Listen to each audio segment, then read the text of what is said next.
Anak-anakku sekalian, tadi setelah ada menyaksikan video pembuatan garam, kalian tadi sudah bisa memahami ya proses pembuatan garam dari awal sampai akhirnya menghasilkan garam yang diolah di pabrik menjadi garam-garam konsumsi yang kita gunakan untuk memasak sehari-hari. Nah, samping untuk masak juga tadi garam digunakan untuk penyamakan kulit, pengolahan kulit, dan pengeboran minyak lepas pantai juga ternyata menggunakan garam ini. Nah, anak-anakku, hari ini belajar dan setelah belajar nanti kalian diharapkan menguasai beberapa kompetensi, beberapa kemampuan, keterampilan, diantaranya adalah kalian diharapkan bisa menjelaskan proses pembuatan garam dari air laut. Nah, di samping kalian bisa membaca di buku, tadi sudah Pak Guru sampaikan, Pak Guru tayangkan sebuah video mengenai cara pembuatan garam dari air laut yang diusahakan di Indonesia. Kalau masih belum jelas, nanti kalian bisa cari sendiri di YouTube proses pembuatan garam. Ada banyak sekali video di YouTube tentang proses pembuatan garam, nanti bisa kalian cari sendiri. Nah, kemudian tujuan berikutnya adalah nanti kalian diharapkan bisa membuat gambar cerita atau membuat cerita bergambar tentang proses pembuatan garam. Nah, kemarin sore Pak Guru sudah menyampaikan bahwa hari ini ada tugas membuat cerita bergambar mengenai proses pembuatan garam. Nah, itu apa Pak Guru kemarin sore, karena Pak Guru harap kalian bisa memulai dulu tugas itu, membuat gambar itu. Pak Guru juga sudah memberikan contoh gambarnya sebagai acuan kalian untuk mengerjakan tugas itu. Biarpun nanti kalian juga harus membuat gambar sesuai ide kalian sendiri. Jadi contoh dari Pak Guru itu hanya sekedar sebagai gambaran saja, biar kalian punya bayangan nanti seperti apa yang harus kalian lakukan, seperti itu. Nah, mungkin di antara kalian sudah ada beberapa yang mulai mengerjakan tugas itu dari kemarin sore. Karena hari ini tentunya nanti ada tugas PJOK juga yang harus kalian selesaikan, sehingga supaya tugas kalian tidak menumpuk. Seperti itu. Kemudian di samping dua tujuan tadi masih ada lagi, yakni nanti kalian diharapkan bisa melakukan konversi satuan waktu. Konversi satuan waktu jam dan menit. Jadi dari jam dirubah ke menit, dari menit dirubah ke jam, seperti itu. Nah, yang terakhir adalah materi SBDP, yakni kalian diharapkan nanti terampil melakukan kegiatan melipat. Nanti contohnya adalah melipat baju kaos, melipat kaos nanti. Iya, anak-anakku ya, beberapa tujuan belajar hari ini yang harus kalian perhatikan dan harus kalian capai nanti setelah selesai kalian belajar di video contoh ini dan setelah belajar di Google Classroom. Itu anak-anakku gambaran garis besar apa yang akan kita pelajari hari ini. Untuk memulainya, mari kita lihat bukunya dulu. Ada apa di buku? Kalian bisa membuka buku kalian maupun bisa memperhatikan di layar kalian. Kita sampai ke subtema 4. Kita sampai di subtema 4. Nah, di mana subtema 4 ini judulnya adalah keajaiban perubahan wujud di sekitarku. Nah, kita Kita lihat dulu gambarnya, itu ada gambar apa ini? Ada gambar anak pegang minuman panas, kemudian ada uapnya, kemudian gambar anak meniupkan udara dari mulutnya, kemudian keluar uap air. Nah, kemudian ada bacaan di bawahnya. Setiap hari terjadi perubahan wujud. Nah, setiap hari terjadi perubahan alam di sekitar kita. Perubahan wujud adalah contohnya. Hujan terjadi karena perubahan wujud. Makanan menjadi nikmat karena adanya garam yang diperoleh dari perubahan wujud juga. Kalau garam perubahan wujud apa? Dari apa ke apa kalau garam? Membuat garam itu. Ayo dinyalakan. Dinyalakan mikrofonnya, kameranya. Proses pembuatan garam itu melibatkan perubahan wujud dari benda cair menjadi benda. Nah, itu dinamakan mengkristal. Terus perhatikan kebesaran Tuhan yang Maha Kuasa melalui perubahan wujud di sekitar kita. Dapatkah kalian mengamati peristiwa perubahan wujud dalam keseharian kita? Dapat ya, banyak ya. Banyak sekali perubahan wujud yang terjadi di sekitar kita. Coba anak, tolong semua kamera dinyalakan, Pak Guru juga pengen lihat wajah kalian. Nah, Mas Iqbal ternyata ganteng.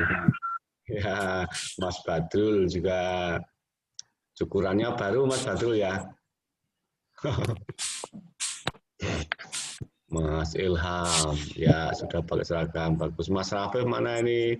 Mbak Tias, kameranya dinyalakan Mbak. Terus ini yang bawa sendiri siapa ini? Itu siapa ya? Mbak Ena apa ya? Mbak Ena dinyalakan semua. Dinyalakan semua kameranya, Pak Guru pengen lihat wajah kalian. Pengen lihat wajah kalian cantik-cantik, ganteng-ganteng. Ada beberapa yang masih kelihatan ngantuk. Masih kelihatan ngantuk. Supaya kalian tidak ngantuk, usahakan kalau malam tidurnya lebih awal ya. Jangan tidur terlalu malam. Usahakan tidur di bawah jam 9. Jadi paling malam jam 9 kalian harus sudah tidur ya. Jangan tidur terlalu malam, karena kalau terlalu malam bagaimana? Kalau kalian tidur terlalu malam, nanti saat bangun kalian rasanya masih malas, rasanya masih ngantuk, kepengen tidur terus. Karena apa? Karena tidurnya belum puas. Nah, anak-anak seperti kalian itu butuh waktu tidur setidak-tidaknya, sekurang-kurangnya adalah 10 jam setiap hari. Anak-anak seperti kalian itu butuh istirahat tidur paling tidak 10 jam setiap hari. Nah, nanti kalau kalian sudah agak dewasa sedikit, sudah usia 20-an, itu butuh tidur paling tidak 8 jam per hari. Nah, kalau sudah lebih tua lagi, misalnya seperti seusia Pak Guru, atau mungkin yang usia 50-an, 55 ke atas, itu porsi tidurnya lebih sedikit lagi. Orang tua-tua misalnya kakek kamu atau nenek kamu itu hanya butuh tidur 4 jam sehari. Jadi tidur 4 jam sehari sudah cukup kalau orang tua-tua. Orang yang sudah lanjut usia itu tidur 4 jam saja sudah cukup. Beda sama kalian.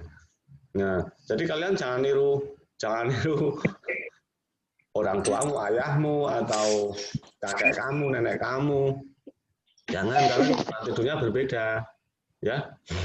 Kebetulan tidurnya, istirahatnya berbeda. Kalau kalian butuh istirahat masih lama, sampai 10 jam paling tidak. Lebih banyak lebih bagus, asalkan tidak terlalu banyak. Nah, kalau kakek kamu tidurnya hanya 4 jam, terus kamu ikut-ikutan tidur 4 jam, wah bangun-bangun kamu pasti lesu. Pengennya tidur terus, masih ngantuk. Ya, bangun tidur, terus mandi,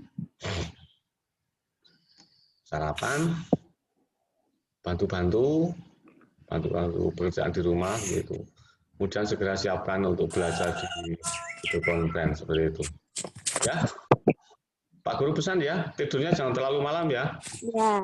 Semua. Oke. Ya. Kita lanjut ke pembelajaran.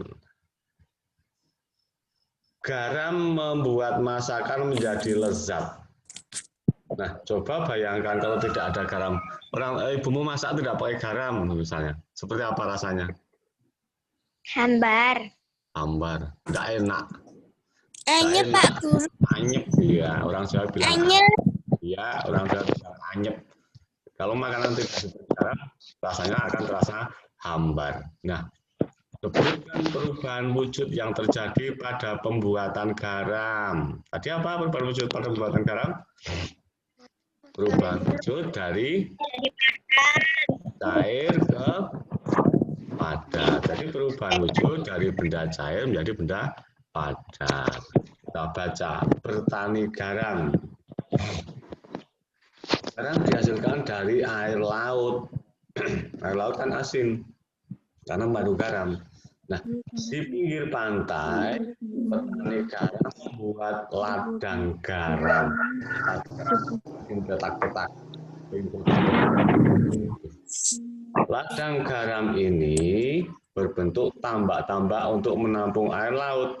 Jadi dibikin petak-petak itu, petak-petak itu, kemudian air laut dimasukkan. Nah, ladang garam terbentang luas di pantai, memiliki banyak sungai. Nah, kalau di suatu pantai yang sungainya ada banyak, itu tidak memenuhi syarat untuk membuat garam. Karena apa? Karena apa? Kok pantai yang banyak sungainya tidak layak untuk membuat garam? Sebabnya apa? Karena tingkat airnya sangat rendah. Air sungai kan tidak asin, tidak mengandung garam. Yang mengandung garam adalah air laut. Jadi kalau di pantai yang banyak sungainya digunakan membuat garam, airnya kurang asin, kandungan garamnya kurang banyak. Karena airnya payau. Air payau itu campuran antara air asin dan air sungai, air laut dan air sungai. Air laut itu asin, air sungai tawar, tidak asin. Nah, contohnya di pantai utara Pulau Jawa. Di pantai utara itu jarang ada sungai. Terus Madura, Sumatera, Sulawesi, dan pantai-pantai di daerah Nusa Tenggara. Nah, bagaimana proses menghasilkan garam? Nah, ini prosesnya. Nah, kalian kan diminta membuat cerita bergambar kan? Nah, pertama, petani menyiapkan petak-petak tambak. Nanti kalian digambar nanti, yang pertama bisa kalian membuat gambar petani membuat petak-petak tanah. Petak tambak. Nah, tanah di dalam petak tambak terlebih dahulu harus dipadatkan. Nah, jadi tanah yang dibuat petak-petak itu, yang dibuat kotaan-kotaan itu dipadatkan dulu tanahnya supaya tidak mudah rusak oleh air. Nah, wujudnya seperti ini. Setelah tambak garam dibuat, lalu diisi air laut dengan kedalaman tertentu. Nah, kalau petak-petaknya ini sudah siap, tanahnya sudah padat, kemudian diisi air laut. Nah, tadi di video pembuatan garam oleh PT Garam Persero tadi, petak-petak ladang garamnya tidak hanya beralaskan tanah, tapi tadi diberi terpal ya. Tadi diberi terpal warna biru ya. Supaya apa? Supaya garamnya nanti tidak tercampur dengan tanah. Supaya garamnya tidak tercampur tanah. Eva tidak memperhatikan ya Eva ya. Eva ngopo Eva. Perhatikan Pak Guru, jangan main-main. Nanti kalau tidak jelas gimana? Kalau nanti bingung. Kalau bingung mengerjakan tugas nanti Bingung juga. Semua kamera dinyalakan. Ayo, ini siapa ini, Mbak Tias? Terus Saya sudah, Pak. yang pakai Oppo siapa tuh yang pakai Oppo A12, Ya, sama Mbak A12? Ena. Ya, Mbak Ena. Terus yang pakai Vivo 1719 siapa ini? Kameranya dinyalakan biar Pak Guru lihat. Oke, lanjut ya.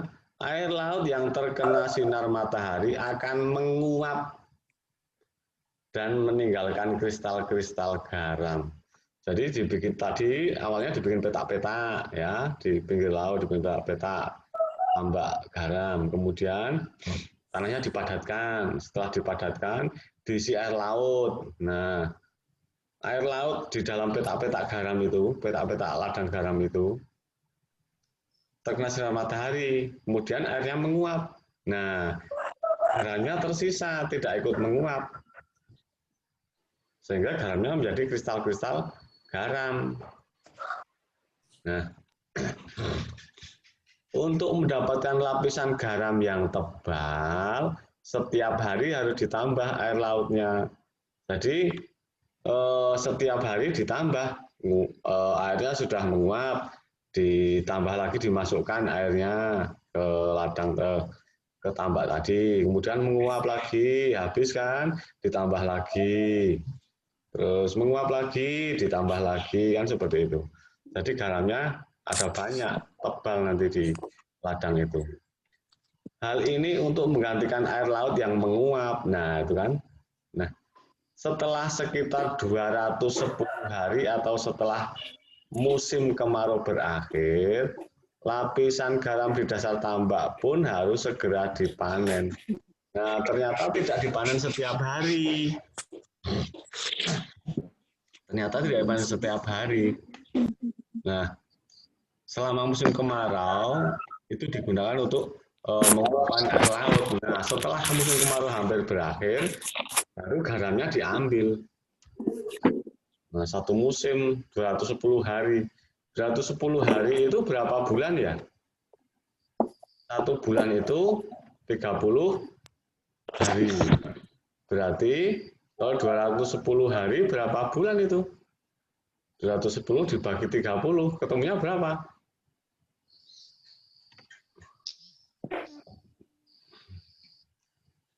Berapa ya? Kalau 7 kali 30 berapa 7 kali 30? Coba dihitung. Coba dihitung 7 kali 30 di kertas. Di kertas. Dekat kalian ada buku, kertas, alat tulis, pensil kan? Coba dihitung. 30 kali 7.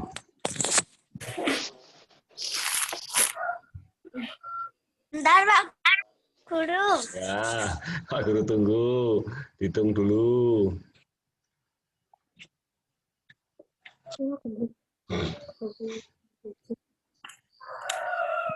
210, Pak Guru. Siapa yang jawab ya? Siapa yang jawab tadi? Widya. Mbak Widya, pinter Mbak Widya. 30 kali 7 itu ketemunya adalah 210. Artinya 210 dibagi 7 ketemunya 30 atau 210 dibagi 30 itu ketemunya 7. Nah, karena satu bulan itu 30 hari, maka 210 hari itu sama dengan 7 bulan. Nah, ternyata orang membuat garam, petani garam itu membuat garam, itu akan dipanen garamnya kalau sudah 7 bulan. Jadi tidak setiap panen ternyata garam itu. Setiap hari hanya ditambah air laut terus, ditambah air laut, nguap, tambah lagi. Sudah nguap habis tambah lagi, sudah nguap habis tambah lagi, sampai dengan 7 bulan. Nah, setelah 7 bulan, baru dipanen, garamnya diambil. Ternyata seperti itu. Nah, lanjut ya. Memanennya jangan menunggu musim hujan tiba. Kenapa kalau sampai musim hujan tiba baru dipanen?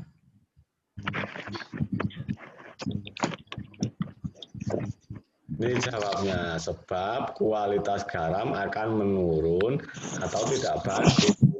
Karena karena kena air hujan, maka garamnya tidak bagus. Nah, garam setelah dipanen, lalu dijual ke pabrik untuk ditambah zat yodium dan dikirim ke daerah-daerah. Nah, ternyata dari ladang garam, dari tambak-tambak tadi, garamnya dijual, kemudian diangkut ke pabrik. Di pabrik masih diolah lagi. Di antaranya adalah penambahan zat zodium. Nah, zat yodium gunanya untuk apa dalam tubuh kita? Apa ya? Untuk mencegah penyakit